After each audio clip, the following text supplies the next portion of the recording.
Hi friends, your pal Scott Garibay, and today we are going to talk about Dungeons & Dragons and Brennan Lee Mulligan's Critical Role, specifically his campaign for Araman, and we're going to talk about Desperate Measures. Okay, so what are Desperate Measures?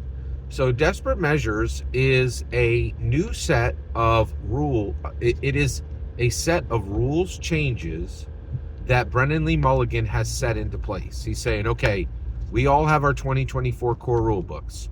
We know the rules of Dungeons and Dragons. But within the Dungeon Master Guide, it says I have the ability to change any rules I wish. It also says you, as the players, can request rules changes, right? These rules are meant to be modified, okay? So I want to talk about a couple of things with Desperate Measures. So first of all, I'll explain what Desperate Measures are. So first of all, it's two primary changes. It's when you go into death saves. First of all, until you get one successful death save, nothing changes. You have to obey the rules of Dungeons and Dragons as they're. You have to. You're raw rules as written. Okay. You have to. It's raw rules as written until you actually get those it is rules as written until you get one successful save. Okay, but once you have a successful save, one successful save, and you need 3 successful saves to pop back up with 1 hit point, or you need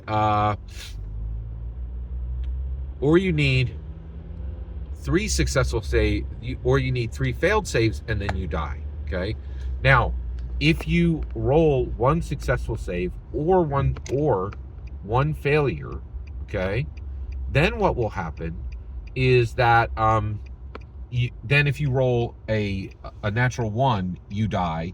If you roll a natural 20, you pop right up, and so you can make it's possible to make only 2 death saves, right?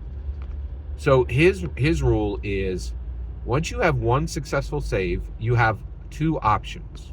Okay, once you have 1 successful death save, you can choose to stabilize yourself. Okay, you're not going to pop up, but you're no longer bleeding out, and you're no longer in fear of death. Okay, now this gets interesting because he is using the unwritten rule that most dungeon masters use, which is once you're stabilized on the ground, most enemies won't just spear you again and kill you, right? Like, which if you're a hardcore DM, you would definitely do that, right? Which I think is interesting. So so you have that going on, right? Then the next, so you can choose to stabilize yourself. Okay, the next change is you can give heroic inspiration to any PC around you that you can see. Okay, so this is something you can do. It's so. What is this for? That's a good question. So Polygon wrote an article on it and surmised, what is this for? And they said they thought that it was to make it so that you had more to do, and that in that you weren't just stuck. All you could do on your turn was roll death saves. Well, so all right, that's interesting. All right, so first of all, what I want to talk about in this video is I just described what it is, which is kind of complicated. Sorry that it took so long, but let's talk about a couple things. How he presented this. So he presented this to all the players on one sheet of paper, which was given to each player. Okay, that's excellent. That is a very good way to make changes that the dungeon master is making to the raw Dungeons and Dragons core rulebook rules. That's an excellent way to communicate. So Brennan Lee Mulligan did an excellent job. Next, Polygon did an article on this, and it said this is house rules or homebrew rules. I'm going to take a minute right now. This is wrong. These are not homebrew rules, and these are not house rules. Okay, and this is going to sound pedantic, and frankly, it probably is pedantic, but People who are pedantic are just people who know more than you, right? Like, and I know more than the guy writing about this on Polygon. I can tell you that right now. This is not a homebrew rule, and this is not a house rule. Okay, what is this? Okay, this is exactly what Dungeons and Dragons is. This is just Dungeons and Dragons rules. Okay, you are not homebrewing or house ruling when you change Dungeons and Dragons rules. You are doing what the game tells you to do. The game says you have the ability to do this. You can do this. It encourages it, right? And then, especially in the D&D core rule books, it's like you need to be making it so that your players are getting the best experience that they possibly can. The best experience they can, right? So if you're giving them the best experience you can, you really should be changing the rules.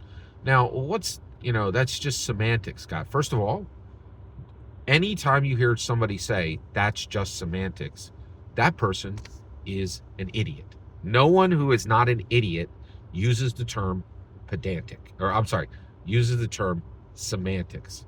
Anyone who says that's semantics is saying two different words have the same meaning. That's not correct, okay? Only idiots use the term semantics. Only idiots. Only idiots use the term semantics. Only idiots, okay?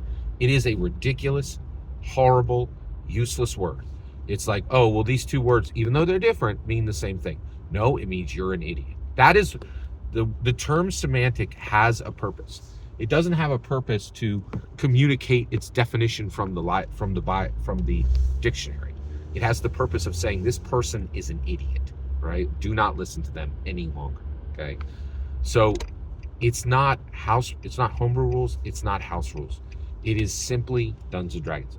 When you change the rules of Dungeons and Dragons and communicate it to your player, you are playing Dungeons and Dragons. And the reason why is the second you say this is homebrew or this is house rules, it sounds like you're running some jank little garage band, right? Like it's like the difference between I'm a cover band who plays at the bar on Saturdays, right? Rather than I'm the Rolling Stones, I tour the world, right? This is very important. Changing the rules in Dungeons and Dragons is not homebrew or house rules. And when you hear someone say it is, they are wrong. Shockingly wrong.